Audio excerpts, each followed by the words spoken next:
سلام مجدد. آقای اسماعیل زاید، قسمت خدمت شما خسته نباشید عرض می‌کنم با توجه به تمرین. من خیلی سریع خلاصه صحبت کنم، شما هم وقتتون رو نگیرم. وضعیت تیم چطوره با توجه به اینکه حالا بازی قبلی ما تو فومان میتونستیم برنده شیم، یه مقدار حواشی تاثیرگذار بود. چطور می‌بینید بازی آینده هم 2 روز دیگه هستش؟ من به نام خدا سلام عرض می‌کنم خدمت شما. خیلی مقدم میگم خدمت شما. وضعیت تیم خیلی خوبه. بچه‌ها خیلی با رویه دارن کار میکنن، با انرژی خیلی مثبت دارن کار میکنن. من خیلی خوشبینم و بازی با فومان دیگه برای ما تموم شد دیگه. مسائل دیگه خودتون دیدین، نیمه اول ما خوب نبودیم ولی نیمه دوم خیلی خوب بودیم و فکر ما رو گذاشتیم رو بازی با آرتام. دیگه اون بازی دیگه گذشته، فکر ما رو گذاشتیم رو بازی آرتام و مطمئن باشیم بازی با آرتام ما با پیروزی زمین رو ترک میکنیم دیگه. کلا بازیامون به همین شکل، همین بازی اولامون فینال، ما همه بازی رو میریم برای برد. خوشبختانه از لحاظ روی روانی از هر نظر وضعیت تیم عالی. خب خدا رو شکر. با توجه به وضعیت روی روانی و خودتون فرمودید، میخوام بدونم که بازی بعدی ما داخل رشت هستش با تیم آرتام و تبریزی که معمولا نتیجه خوبی تا اینجا فصل کسب نکرده. یه مقدار تون و صدا هم برید بالا، صدا کیفیت صدای ما بهترش.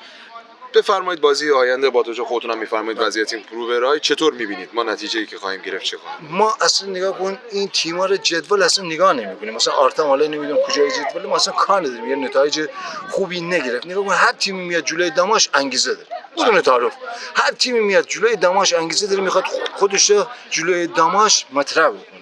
به همین خاطر کار برای ما سخت میکنه. اما ما هم دماشیم، ما اصلا برامون فرقی نداره. ما میخوایم بیایم به عنوان تیم اول بالا، بس باید همه حریفا رو بازیم، تموم شده. ما با تمام قدرت میگیم داخل زمین، با تمام وجود بچه‌ها بازی میکنن. هر چی بچه‌ها در چنته دارن مطمئن باشیم میذارن که دل هواداره ما رو خوش. و سال آخر که وقت شما رو نگیرم، سال آخر چی شد که ما تو نقل انتقالات فقط سهیل پوربخش اومد؟ با توجه به اینکه من میدونم ما یه مدافع جذب کردیم و فکر کنم مهمترین سوال همینه و هوادارا میخوام بدونن حداقل تو پست مهاجم چرا بازیکنی جذب نشد. شما نگاه کنین، ما خیلی دنبال مهاجم بودیم حقیقتا. ما روی 2 تا مهاجم مثلا حساب جداگانه باز کردیم. باشگاه هم نهایت همکاری را کرد الحق و ولنسا، ولی خود بازیکن نیومد. نگاه کن یه بازیکن بومی بود همینجا بود، واجد بازیکن خیلی خوبی است، گلزن خیلی خوبی است، سطحش به اعتقاد بازیکن بسیار با کیفیتی است. این مسئله جذب نشد، یعنی نشد که خودش نخواست. و یه فوروارد دیگر هم بود، اونم بازیکن بسیار بسیار قابلی بود، بازیکن با کیفیتی بود، اونم تا لحظه آخر ما رو پیچوند، ولی متاسفانه ایشون هم نه. یعنی باشگاه و ما هیچ گونه گناهی نداریم در نقل انتقالات. ما دنبال نگو ما میتونیم بریم یه فوروارد بیاریم، ولی فورواردی بیاریم که به تیم ما کمک بکنه. ما اون فوروارد نمیخوایم، فوروارد با کیفیت میخوایم، بازیکن با کیفیت میخوایم، بازیکن تمام‌بند بیاریم که مشکلات تیم ما رو حل بکنه.